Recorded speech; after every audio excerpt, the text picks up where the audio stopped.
Good afternoon, everyone. Happy Father's Day to all of the fathers out there.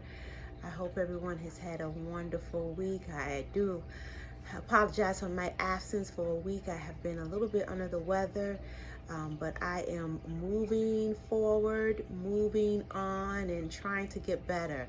So I hope everyone has been dealing with wonderful news in their life, wonderful positivity of growth. I know that some of the topics that we have had in the last 2 months that we have been together hopefully has been helpful. If this is your first time, welcome to K Solutions Therapeutic Services, my channel, Natural Flow.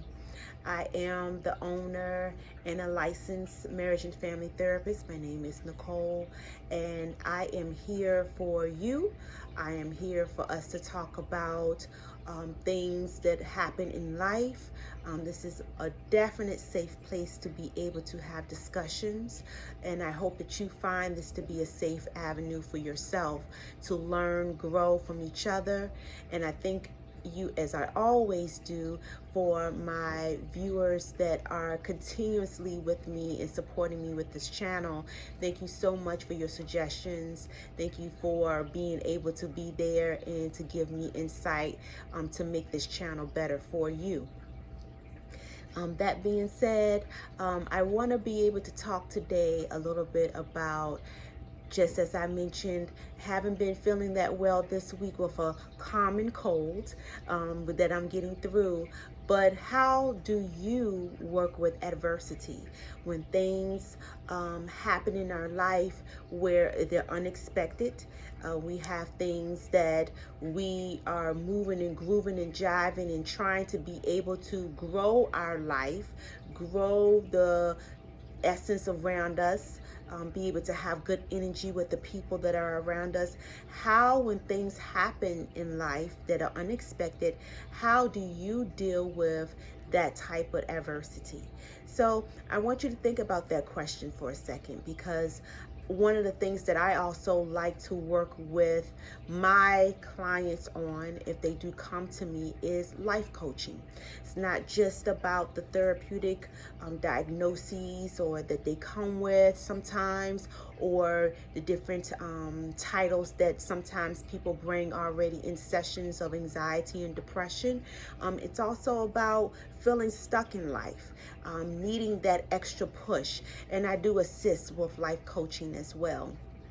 So I want to kind of ask you again, how do you deal with adversities of life? How do you deal with the road blockages that happen to you when things are unexpected and going your way?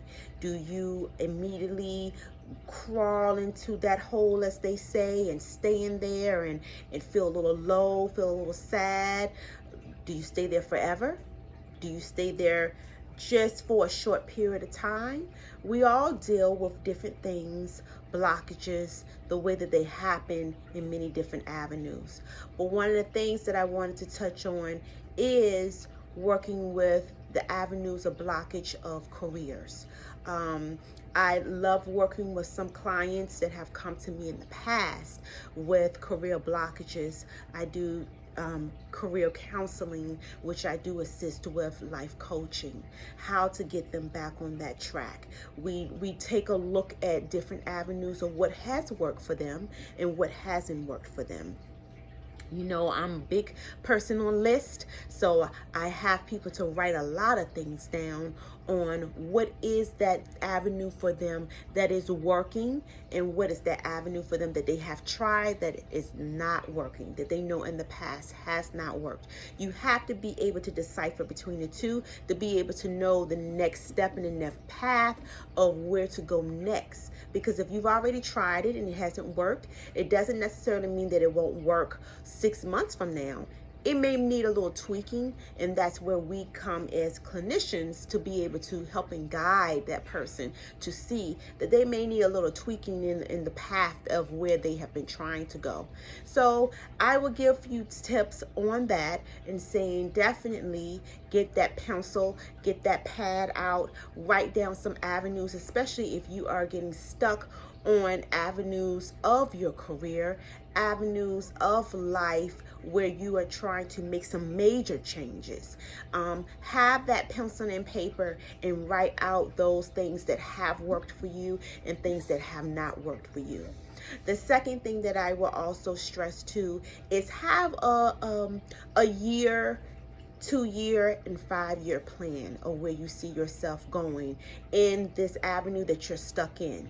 Even though you're in that stuck mode or that transition mode, as I like to call it, does not mean that you have to stay in that place. So sometimes, as I am also a visual learner, some people who are visual learners need to have that visuality of where do I go next? Where do I see myself a year from now, 2 years from now, 5 years from now, and mapping that out as well so that you can also see for yourself, also with your therapist, of where you want to be so that person can assist you with where you feel stuck.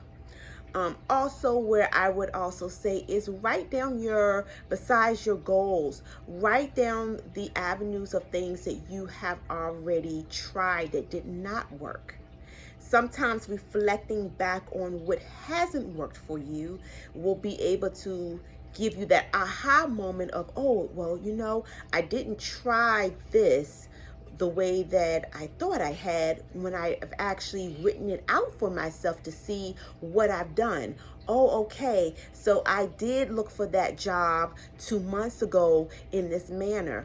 Oh, but did I actually have 5 different resumes? Have I looked at my resume lately? Have I tweaked life? Because sometimes we don't really realize what is causing us to be stuck.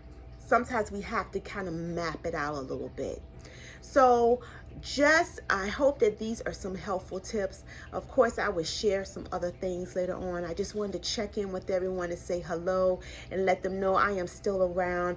I'm just still dealing with my cold, and hopefully I will feel better. I hope everyone is feeling better out there as well. If you're dealing with the South Florida weather with our rainy season and you are feeling like me, you know how it is. But we will get through it. As always, if you do feel like you are in a predicament in your life where you do need to seek a clinician such as myself, please feel free to touch bases with me. I am on Psychology Today, where I can be reached, where you can look at my resume, if you will, my bio of who I am, my fees, my schedules, all of those things are on that site for you to be able to know who I am. And if you would like to have a 15-minute free consultation, I am here to be able to see if we are a good fit as therapist and client so that I will be able to assist you better. As always, in my description and bio of my channel, I will have all of my information on how I can be reached there as well, along with my phone number. I hope that you have a beautiful rest of your day. Again, happy Father's Day to all the fathers out there. You take care of yourself until next time. Keep those conversations going. Keep that natural flow of conversation going for yourself and for others. And we will check in again. Have a good rest of your week. Take care. Bye-bye.